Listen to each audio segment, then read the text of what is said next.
Hi, I'm Britt. And my name is Alissa. And this is SkeleTales. And this is the podcast where we strive to answer the age-old question of, is my dead grandma watching me? And other spooky things. Like ghost stories. Paranormal. Paranormal, ghost stories, doppelgangers, UFOs.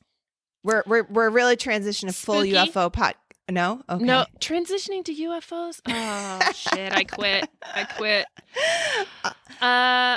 What are we doing tonight, Alyssa?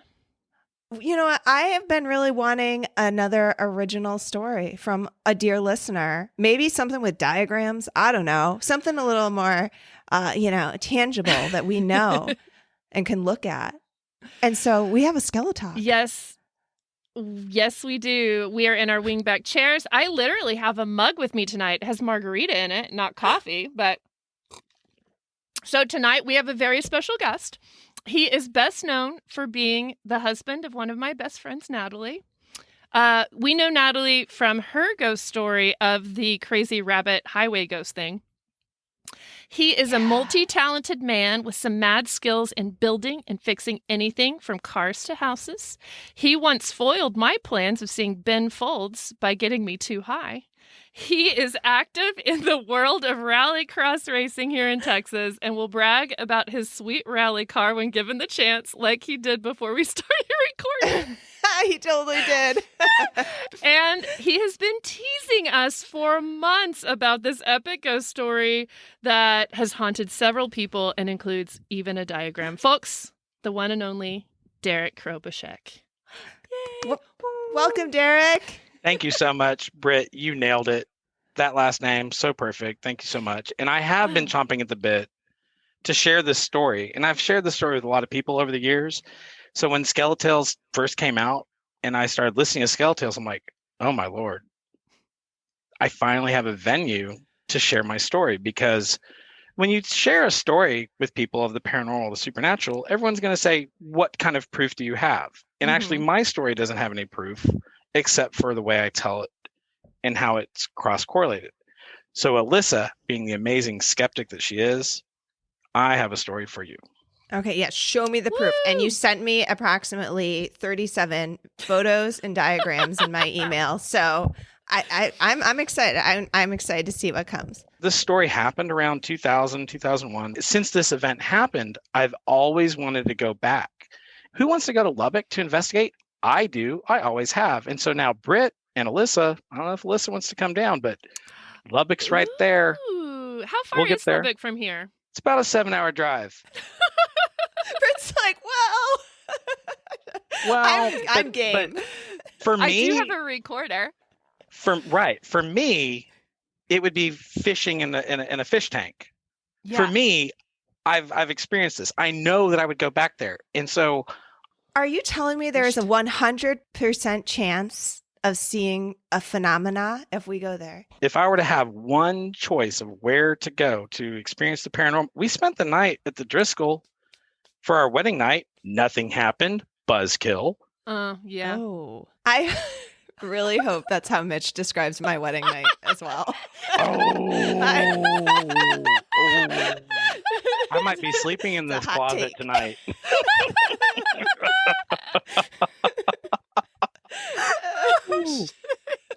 Oh, well, you know what I'm saying is that if you're going to drag someone to somewhere, you'd want to have an inkling of something might happen. Okay, I need to hear the story. I need to hear where are we going? What's going on? I'm dying. Okay, Derrick, we got to hear this story. Okay. So back around 2000, I found myself in Lubbock, and being a server, the only place that I could get hired was Hub City Brewery. The name has since changed. It's now the Triple J Chop House and Brew Company. The address is 1807 Buddy Holly Avenue, in case anyone wants to look this up. So this is an old building, and all I knew is it was like a cotton warehouse from the 20s. And they did a very good job of converting what was previously a warehouse or whatnot into a usable space. Honestly, I don't remember the interior architecture so much back then, but the brewing equipment is separated from the the bar area and the serving area, all the tables of the restaurant, and that's kind of critical to the story. Okay. I was a waiter, and as we all know, in Texas, it's illegal to drink beer after 2:00. And that's important to the story because TABC in Lubbock is all over the place because it's a college town. Kids are always drinking. Tobacco arms and firearms. Texas Alcohol and Beverage Commission. Okay. All alcohol related. New Yorker over here. Yeah. We can drink, I think, until like all night. At 4:30 maybe is last call in New York. Yeah. So. But in Texas, when they make last call, the lights come on at like 1:55. The big bouncers just grab beers and chuck them in the trash can. We don't care about it like so. But that's the thing is that if anyone's caught with alcohol after 2:00, that's a no-no. So I get done with my paperwork. I'm sitting at this high back booth where I say high back because you can't see around. Like you're sitting in a booth you can't see. And I also have notes for Bar Carl. Bar Carl, I hope he's listening. I hope he finds out. Carl was an air traffic controller in Lubbock who was like Norm at Cheers, where he was part of the staff, but he's the local drunk that's always hanging out. But like it's 2:00, it's 2:10, 2:20 in the morning. It didn't matter. It's Carl. He's hanging out with staff. He'll leave when he's ready with us. Yeah. And Chip is a dishwasher. His real name's Dwight, but he's a dishwasher. So he's there drinking his after shift beer. I'm drinking my after shift beer. And Corey's the manager who I mentioned didn't like the brewery after hours. Yeah. Well, there's Woody. He's a bartender. He's done with work and he exits to the parking lot out through this door and it's cold. I don't exactly remember what month it was, but it was cold. It's near freezing, but Lubbock's a real dry freezing, probably like Colorado. So there's not a lot of moisture in there. Yeah. So it can be 27 degrees. There's no moisture, there's no snow, but it was bitter cold. Yeah. And Corey said something like, "Hey, Woody left the door open.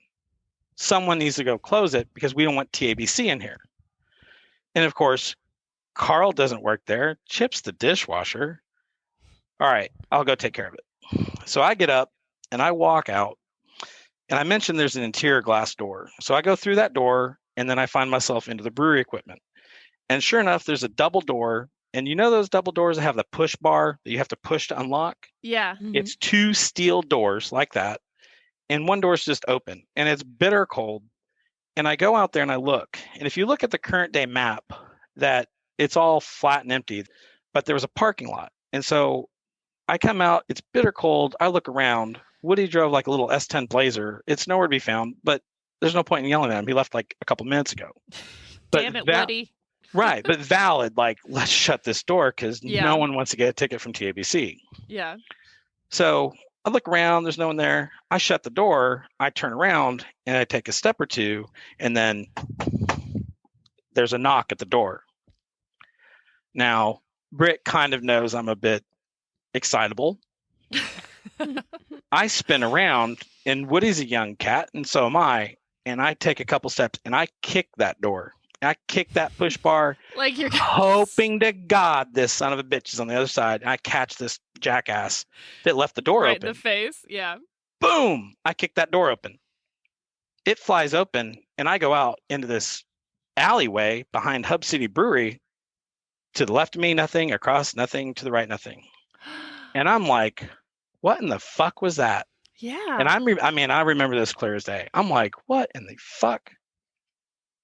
I'm just looking back and forth, like, who in the fuck, knocked now, and ran away. Now, are you drunk by this point? No, How ma'am. many after No, ma'am. beers Shift beer. Shift beer. I was on my shift beer. Okay. Nah, I'd admit if alcohol is involved. So I come back I shut the door again, and I stand there for a second. Like, try me again, bitch. Yeah. And nothing happened. Yeah. So I'm like, what the hell? And I knocked 3 times just for effect.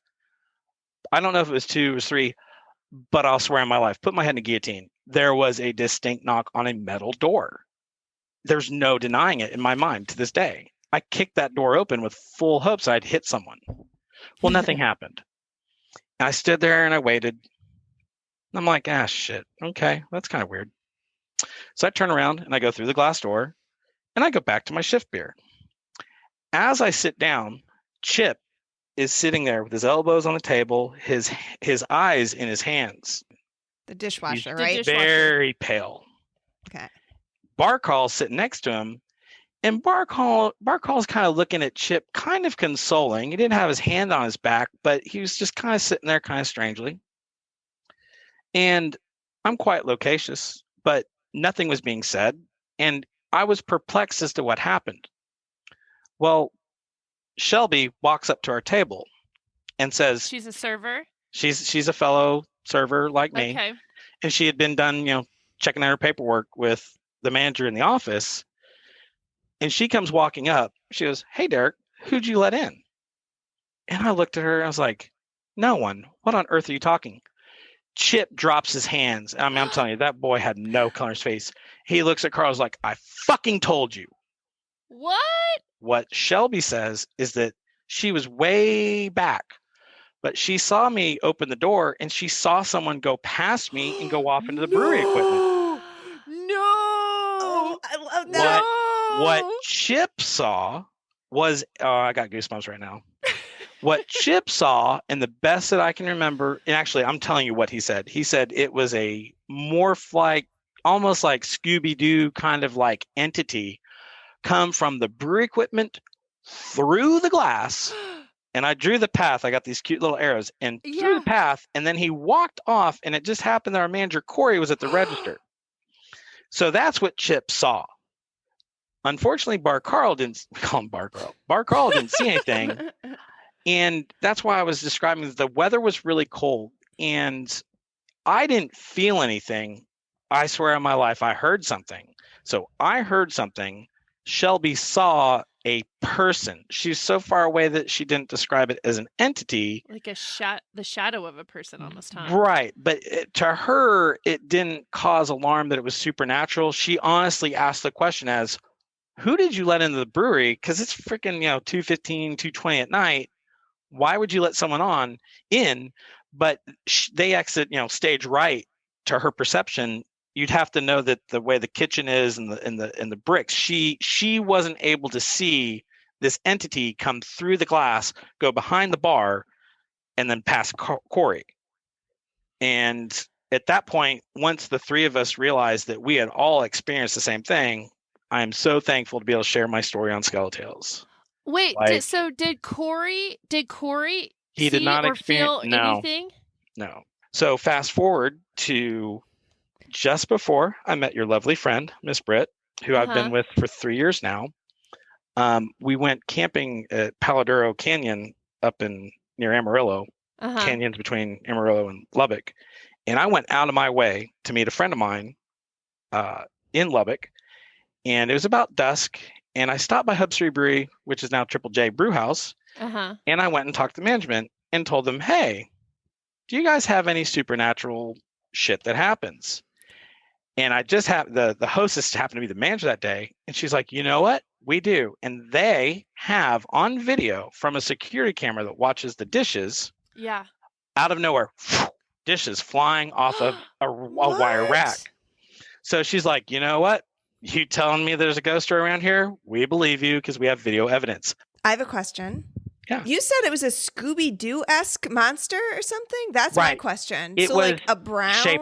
Shapeless, but I think he described it as like white and glowing. I say Scooby-Doo. Like, remember how the ghosts in Scooby-Doo were, they'd always have the sheet. Like a dog. Okay. I'm picturing a dog. He described it as human-esque. Oh, I'm so sorry. Like a shapeshifter. I was how the ghosts look in Scooby-Doo. Yeah. Almost like a sheet over it. Okay. But I'm telling you, you got to understand, Chip was scared out of his... I'm amazed Chip showed up to work. Honestly, the next day. Like, I'm amazed he didn't go running out of there. So what did you guys do that night after everyone's like, Shelby sees it, Chip sees it? You guys were just like, okay, good night. Or why are you picking on me, Britt? That's instant regret. Like, I would have, because I was an employee there. If I had the same knowledge that I do today, I would have been like, I'm staying the night in here until I levitate or gold balls out of the walls or something crazy happens. Or if everyone was so convinced it was like a real person, did you guys go look and see if someone snuck in or something? I mean, you would have seen them, right? But maybe it was a distraction. Oh, my buddy's hiding behind the Okay, this is what I do. You listen. You're good. This is what You're I good. do. Okay. You can, yeah. Someone is hiding behind one of the big brewing containers or whatever, and like he needs an out or something, and so his friend knocks to distract you, and then you're all like, God, I Fight love me. your skepticism. I'm the same person. So when there's a distinct knock on a double steel door behind you, there's no knocking from anywhere else. That I shut the door because I thought Woody was the idiot who left it. I shut the door and I turned around and I took 2 steps and like I want to retell this part of that story. Like you've got a velocity the other way. And if you think of like the military in an about face where they've got an energy, you're going in one direction, and I hear that knock, I'm like, fuck Woody. Let's see how he catches a steel door. I spun around and I kicked that door. I kicked that door with full intent of hitting him in the face and knocking his teeth out. Not that I have any animosity, but That's just screw how it. you do when you're in your 20s. But it was like, right, it was when you're 20s, and like I come out to an alley and there's no one there. I have a question. Yes. So, did you talk to Woody after the experience to be like, dude, did you leave the door open? Because I don't think that Woody actually left the door open. Ooh, never thought about that. Well, was it common for like servers to leave and then just leave that door wide open in the middle of winter? No, that's a very astute observation there. Do you think that the ghost opened the door to lure me into this? I mean, the ghost, I say ghost, entity. The entity must have passed me, and I can sidetrack to my other stories because I have a long list. Ooh, Wait, no, okay. I'm not done. Yeah. I'm not done. Got one more. I'm looking at the pictures. Mm-hmm. There's a fence across from the back alley. There's it's a pretty straight alley. There is a little, there's maybe a dumpster. I mean, I could see maybe someone. It's so it sounds far like it was that no one could have knocked and run and got away. Run that far. And you probably would have heard on a cold, crisp night, like you hear sounds travel. So I'll give you that. My question. I was 2 steps away. Or my vampire. They had to knock. The door was open. They're like, God damn it, someone's got to invite me in. So by they lured you. Kicking the door open. Yes, you kicked the door open. No. Yeah, they knocked. You kicked the door up, and they're like, "Oh, now I'm welcome." But before they showed up to suck some blood, and the door was I love that open. Vampire makes more sense than ghost. But would have according to your stories of vampire, would a vampire be a surreal entity that could walk through glass? They turn into bats. I don't know the whole thing on vampires. No one ever lost their blood that I know of out there. But you served a lot of meat. Right? You're pushing. You are grasping for straws, Alyssa. Can I segue to another story? Yes, do you have more questions? Always. Nope. You're allowed. So, I worked with this guy Ernie in the oil field, and you tell all sorts of stories in the middle of the night. And Ernie told me a story. He's like, you know what? That's a great story because, man, I have a story that's just as creepy and weird. Oh, really? Hit me up. So Ernie goes and stays with his friend John. And John's wife was out of town or whatnot, and they're drinking, having fun or whatnot. But towards the end of the night, John's like, hey, Ernie, are you tired? Yeah, I think I'm going to tap out. Hey, go sleep in our bed. Ernie's like, no, man, I'm not going to sleep in y'all's bed. And somehow John convinces Ernie to go sleep in his bed. So Ernie goes and lays in this guy's bed, which I if I stayed the night at Britt's and Britt told me to go lay in their bed, I'd be like, man, what the hell are you talking about, right? No. Yeah. But this is country. This is country living, and I don't know really the whole details. But somehow Ernie gets convinced to go lay in their master bedroom in their bed. And Ernie explains that he's laying in bed, and out of nowhere, he has the sensation, the feeling that there are 2 hands pushing up from the underside of the mattress and pushing on his back. Ernie, of course, jumps up out of bed, freaking out, like, what in the fuck is going on? Who is touching me? Who's under the bed? His buddy's like, oh, did Herman, reach out to you? Ernie's freaking out. He's like, wow, we were wondering if this ghost would reach out to other people other than me and my wife. Ernie's freaking out. He's like, what in the fuck are you doing? You've conned me into getting in this bed where there's a ghost? The guy apparently said that, if the ghost gets out of hand, they tell him to knock it off, and he stops pushing from under the bed. Oh, no. you like move. You bedrooms. move or burn the place down. It's like worse than spider infestation, right? You don't just like hit the mattress and be like, go ahead and stop it, Herman. I love a good ghost con though. I love that. They're like, we got one. Let's try. Like, they probably feigned the hospitality. No, please. We will sleep out. You are our guest. Take our bed. Take our master bed. Yeah, it's no problem. And they're like peeking around the whole time. They're like, is he going to come out? Isn't it nice? Where's Herman? Thanks for being our guinea pig, buddy.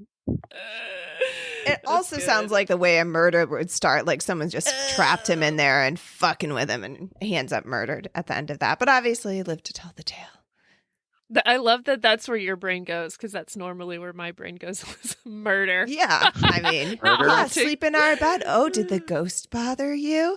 Oh, why don't you sleep in our other bed over here and try that one? And like saws pop out of it, chop his head off or something. That was a short movie. This just went dark. And so my other story about a friend in Savannah, Georgia. Yeah. My old photographer boss, Jack, and his assistant Doug were in Savannah because Savannah's close to Road Atlanta, road racing, not rally, but road racing. And being the bar hopping kind of guys they are, that they end up at this bar and a ghost tour came through the bar. Jack is just as big of an extrovert as I am. And there's probably some pretty girl on the ghost tour. Jack gets merged into this ghost tour, and this bar, I'll have to look up the name later. I'm sorry, I wasn't prepared. But this whole ghost tour goes upstairs, and Brianne and I went there later, and people had been stealing artifacts from this upstairs that they used to let people up there by themselves, but now you have to go with someone to stop stealing shit. So the upstairs is unfinished. It's a large bar. But Jack goes up with this ghost tour and sees it, and it's, some Savannah, because Savannah's old as shit. It's like, it's New Orleans. Oh, it's haunted. Yeah. Right. Okay. Well, this is apparently really haunted. And it was really cool, but the ghost tour comes back down. Jack comes down and tells Doug, like, man, it's really cool. It's really old. There's old shit up there, whatever. You got to go check it out. And of course, Doug is probably just belligerent and just drinking or whatever. Doug gets pushed and convinced to go upstairs on his own. Doug goes up the stairs, which now I've been up those stairs. He goes up those stairs and he's not quite to the top.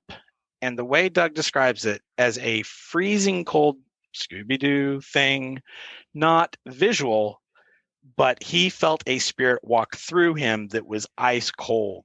He stopped dead cold in his tracks and went running back downstairs to the bar because it walked through him. He felt it come through him. And so that's why I roll it back to my ghost story. It's like there was such cold air that I feel that spirit went through me and past me, because Shelby saw it go by. Yeah. She didn't see it as a spirit, but Chip did. It scared the hell out of Chip. But Shelby wasn't scared. It appeared human, but Shelby was a long ways away. So it wasn't glowing or white. She saw a person. I'd love to hopefully through this podcast, we'll find former employees of Hub City Brewery that will talk about this, or even Triple J Brew House, shameless plug in Lubbock. Go there, see if you can get. Well, I also wonder too that certain people experience entities or spirits differently. From what I know of you, you're less of a like, oh, it was cold, or oh, I felt scared, or I felt, the less of the like feeling side of things and more of the physical, the tactile, auditory. Like we told the story about your hand moving. I don't know if you heard that one. That was weird. But I wonder if like your Doug, his, experience was just more like the physical feeling of it. And then also my other thing is like, did the ghost like leave ghosty residue like going through a human? Like, is he in him? Is Doug now the ghost of Savannah? He was a changed man. Like, who knows? Like, when y'all go on your ghost adventures, which I hope you ladies do meet up and go to like Season that 2. West Virginia penitentiary. Like when I worked in Pennsylvania in the oil field, trust me, they had ghost tours, and even their website's scary, right? Is that the same place that your paranormal sisters went? Yeah, I could at penitentiary. Yeah, that penitentiary. Yeah, that would be a good place to go. Alissa, you say you're a skeptic. So have you not actually? I listened to your second episode, which was fantastic, a series of fortunate events. Yeah. Love it. Does that feel truly paranormal to you, or do you need to have a ghost going through you and chilling you to the bone to make you believe in the supernatural? See, what will it take? Honestly, I'm going to say that little tale you told about not being able to see it, but just feeling a cold something come through, not the most convincing. I'm like, oh, the air conditioner, it's out of the South, the air conditioner kicked on. I feel that ghosts every time I walk into a restaurant in the South Side. Wow. Wow. So, or just then, he was not supposed to be up there without a chaperone from the bar. He was just being naughty, and it was his own guilt. That's what he was crawling through him, his conscience. I've known this guy for a while, but what I'm saying is that the look of terror in his eyes when he told the story, he was not making this up. I very much believe that he felt a very ice cold feeling go through his bones. You know what I got? The coronavirus shot on Monday. I had chills for like 24 hours. It was awful. Did I think it was Alissa, a ghost? Maybe the ghost. What dead grandma. My dead grandma. Damn it. 30 minutes late. Yeah. I do have a couple other stories I'd like to share. Yeah. Yes, we're ready. One is back when I worked for that same photographer, that I've been a professional sleeper after I left college. Like I lay down, I go to bed. I don't get bothered by stress because at some point in my life I was like, you know what? I'm not solving problems in my sleep. I'm just going to go sleep. There's no sense in worrying about things. Yeah. But one night I could not sleep. There was a disturbance in the force. Something was bothering me. Something wasn't right. So I went to work. I was an assistant photographer and I probably showed up late. He's like, what's wrong with you? I'm like, man, I could not sleep last night. I was tossing and I was just disturbed. That's the best way to say is I was disturbed. Yeah. So I called my sister in Houston. Hey, sis, how are you doing? Did you sleep okay last night? I feel a disturbance in the force. And I say a disturbance in the force in the sense of, and she's like, well, I'm pregnant. There's no such thing as a good night's sleep. I don't know what you're talking about. Sorry, I can't confirm nor deny. I'm like, damn. So I call my parents up in Plano. Dad answers the phone. Hey, Dad, are you okay? Yeah. Is Mom okay? No, she couldn't sleep last night. She's sleeping in. I'm going to the Air Force Base to save taxes on groceries. Well, okay, cool.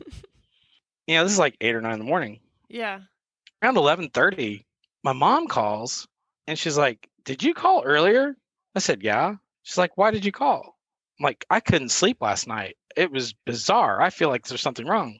She's like, your Aunt Nancy called. Uncle Joe died last night. So I've got as witnesses my sister, Jack, and my parents, my dad. Like, I'm like, what is wrong?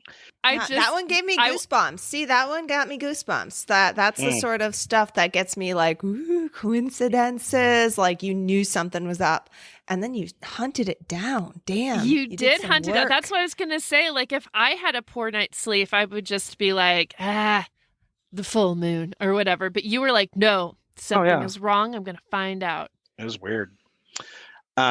One other story, similar to Alyssa's Yen story. So when I was working in the oil field, a big old F-350, I'm running around, I'm selling crap for my sister-in-law or my sister's company.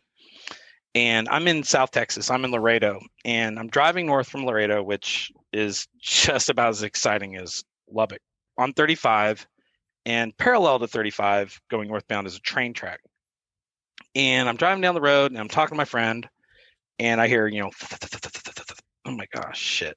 Because these tires for that truck are like $1,600 a piece. I'm going to run these things bald. Well, today's the day. I'm like, shit. I just exit the road, rally style. I don't need no exit ramp because there's not an exit for another 10 miles. I'm sure as hell not going to change a tire on the side of 35. So I just turn off and cross this big old median because there's an access road there. And I get over off this access road, and sure enough, I wore it so bald. Well, all right. Well, I'm going to take the tire down. No big deal. there's a key that can help you lower the spare tire. Okay. Well, fuck me running. I do not have this key. I have a spare Oh. tire. I have the rod, but I don't have the key. Oh, did I mention it was June and about 104 degrees? Oh. And so I already had the jack under the truck, already had the truck, jacked up. And this is the key to unlock the original tire so you can take it off. Yeah. It's not keyed to the truck individually like a car key. It's just unique to Super Duties. Yeah. I'm sitting there melting. I think I even took my shirt off. I had a cooler. I had drinks, and I'm screwed. I don't have a key. You know what? I'm just going to go out to 35 and flag down the next Super Duty that comes by. Oh, there you go. I take 2 steps towards 35, and here, parallel to 35 is a train track. And I shit you not, here comes a Super Duty on the train track, one of those train inspectors coming down the track. Cha-chink, Yeah. cha-chink, cha-chink, cha-chink. There's a Super Duty rolling on the fucking train track.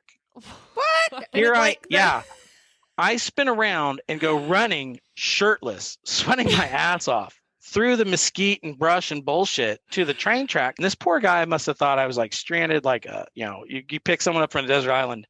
He slammed on his brakes and he came to stop. I'm like, hey, I hate to bother you.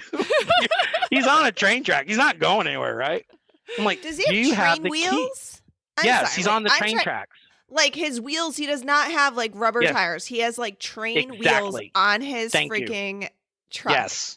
This is the most Texas thing I've ever You've heard. never seen those? It's like a maintenance. No, I've never seen it. It's a track. Yes, it's a track inspection truck. He's a captive audience. He can't turn left or right. He's there. He's on the train track. And by God, you can't leave. 40 miles north of Laredo, you're not going to leave a poor human without water. He probably, he initially is like, do you need water? I'm like, no, I've got water. I need that fucking thing that lets a Super Duty tire down. He reaches over and opens up his glove box, and glistening in the light is this chrome ass fucking key, because all of the undercarriage of this truck has been taking up that space where the spare tire would be on his truck. His spare tire is in the bed of the truck. And I'm like, let me borrow this. And he goes, I don't need it. The tire can't go under my truck anyway. Here you go. Today's your lucky day. Fuck you. What are the odds? What are the mathematical odds that I need a key to let a Super Duty tire down, and here it arrives with a bow on it? If it came with a beer, the only thing would make it better. But that is probably one of the most supernatural, beneficial things I've ever received, that the universe just shined on you. Can I just say, a random truck driving on a train track is not like, I know it exists, but I don't know that I've actually seen one of these before. You've never seen one? Maybe when I was a kid, but no, it is not a common thing to see. But it makes sense. They exist. I believe you. I've never seen it or even like thought about it or heard of it. But when you were telling the story, okay, so my skeptical brain immediately was like, "You're in Texas. You probably can't throw a rock without hitting an F-350 truck. Like everyone's got trucks. The bigger, the better, right?" So that's where I thought it was going. Like, oh, I walked out to the road in a truck, not on a train track, not with train wheels and a spare. I just love the visual of you running shirtless through some mesquite trees, and you're just like getting cut to shit. You're just like, I need the key. It is June. It's 104. Here's this idiot dude running with his hands waving like one of those like air things, like, hey, stop. Oh, by the way, you've got exactly what I need. Thank you. Have a good day. That's amazing. You know what? Maybe he was a ghost. I'd never thought about that. Let's bring the supernatural in. Ghost train truck man. So I talked to my sister and said, hey, I have this awesome interview with Britt. And when we were both kids, so let's see, I was 7 or 8 when my grandfather died. And so that would make my sister 11 or 12. We lived in Kansas. I'm an Air Force brat. And my parents managed to put us both in summer camp. It was like summer camping intense back when you were young enough to know better, before you knew better. But my sister does say that she cried all day, didn't know what was wrong. And when we came back home, my parents both sat us down in the living room like, hey, your grandfather died. And Diane's like, fucking, I knew it. I knew it. The grandpa day died. Of the funeral, she had cried? The day he died. The Oh, day he died, she had cried and didn't know why. Wow. And so it wasn't really a shock to her, but she was like, I called it. But of course, we're kids. You can't say I called it to a lieutenant colonel. He's like, no, shit doesn't exist. Shut up. I called it, sir. Since you ladies are kind of delving into the UFO conspiracy theories. Well, Alissa is, but the reality. My father is a retired lieutenant colonel. He had top secret security clearance. He was in Strategic Air Command. He knows, the nuclear plan up until like 82. I almost wasn't able to go to Russia in 1991 because he had formerly been involved and knew the nuclear plan. There was a risk of if you went to Russia, they could kidnap you and like extort Russian, the nuclear plan. So it was a weird thing. But in the late 70s, early 80s, my father was stationed at Wright-Patterson Air Force Base, and because of his top security clearance, he ended up getting sucked into the management of Hangar 18. All the people who are UFO knowledgeable are like, Hangar 18? Hangar 18? Calling me out. I'm really not UFO knowledgeable. I have no idea what that is. You're gonna look this up. Hangar 18 is on the top of the conspiracy theories of why in the hell does the government have a hangar that's a freezer? They're storing dead alien bodies up there. Oh, and my dad. Where is this? This is in Wright-Patterson Air Force Base in Dayton, Ohio. Ohio. Oh, okay. I was going to say, I think that's where the Roswell, New Mexico crash ended up getting transported up to there, right? Hangar 19. That's where they think the bodies are stored. Right. Okay. Dropping some knowledge. I'm learning. Because it's like, why do they need a hangar? It's a freezer. And my dad's like, to do cold engine tests of planes. But the thing is, and I'm making this joke because I know my parents are going to listen to the podcast. There's something weird about the way my dad says it's a hangar for planes. What's the problem? Why there's that little undertone in his voice. Yeah, I'm calling bullshit on my own dad's tone when he's just like, there's nothing to it. But now we have the military admitting to UFOs. Dad, what the fuck is going on? Were there bodies? Did you see a body? He has stories. Right. That's why I said I'm going to drive bamboo on my dad's fingernails when he's in a wheelchair. Or when he can't just swing wait for at me. the disclosure and it's unclassified. Just wait a week. It's okay. You don't have to do that. You just wait like a week or two. It'll be declassified. He can do it. He got a top secret stamp on an Iwo Jima invasion map when my grandfather died in 81. He sent it in the Navy to get declassified. That is how much of a letter, to the letter and by the line. book. Yeah, by the books. Well, that's what I'm saying. So if it's legally declassified, then he will be able to legally talk about it because it's like the disclosure is coming in like June 1st or something. You know what? I'm going to see him on Saturday, and I'm going to tell him straight to his face, look, motherfucker, if you know something about aliens, you need to write it down and put it in the safe. And when you're dead, I'm going to find it. If you're so worried about getting thrown in jail and the government's going to come do something to you, you need to write it down because I'm here for you. I am here to break your story. I have Alissa and Britt. They'll help me make it public. Holy shit. To the top. Yeah. Exclusive. SkeleTalk. Let's make sure we know what the hell's in that hangar. I mean, talk to him I know you're not going to kick your dad's teeth in and do that. You keep talking sweeten him bamboo up. shoots. Was your dad, what kind of serum. beer? Yeah, drug sweeten him drug up. the beer. Drug. No, don't do that. What are we talking about? That's not right. Give him some edibles, just mix it up in his salad. Dude, stop doing that. Do not give people too much weed.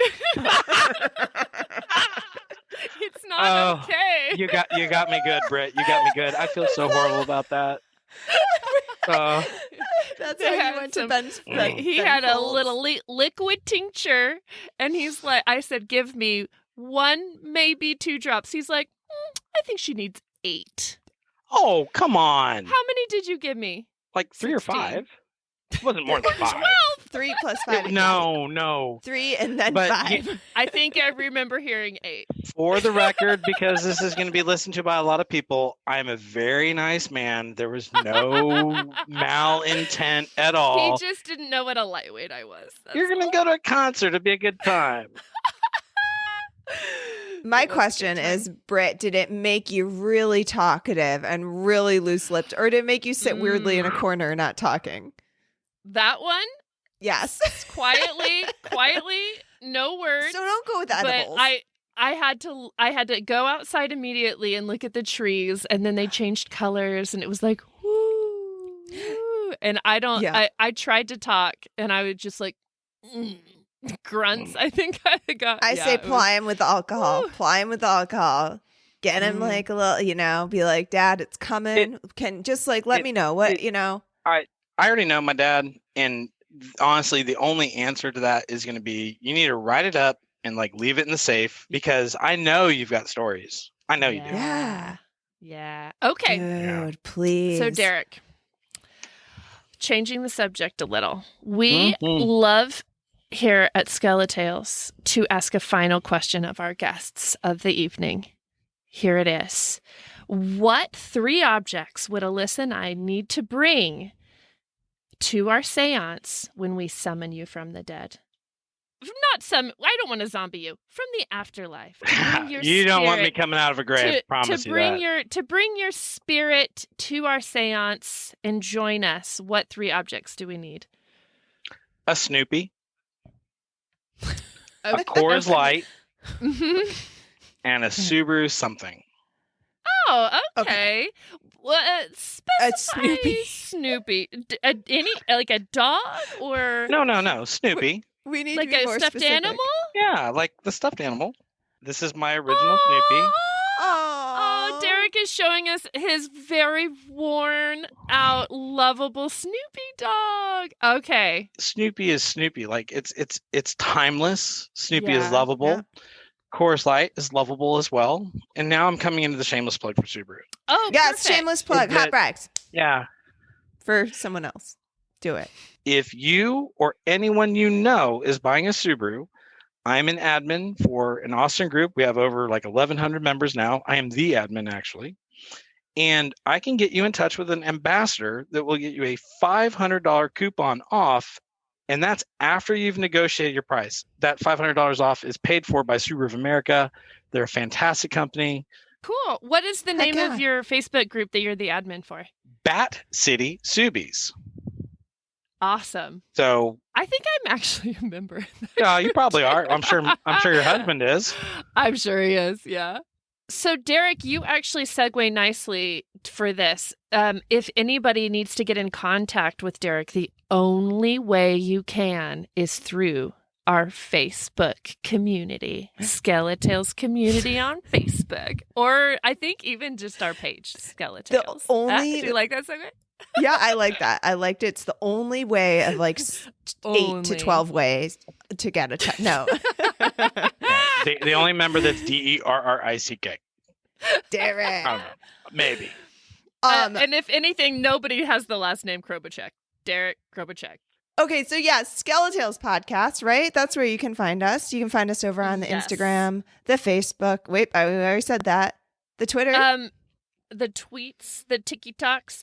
TikToks. If you've got some great stories similar to Derrick's, you can write us in. We've got an email. Yeah, it is skeletalespodcast@gmail.com.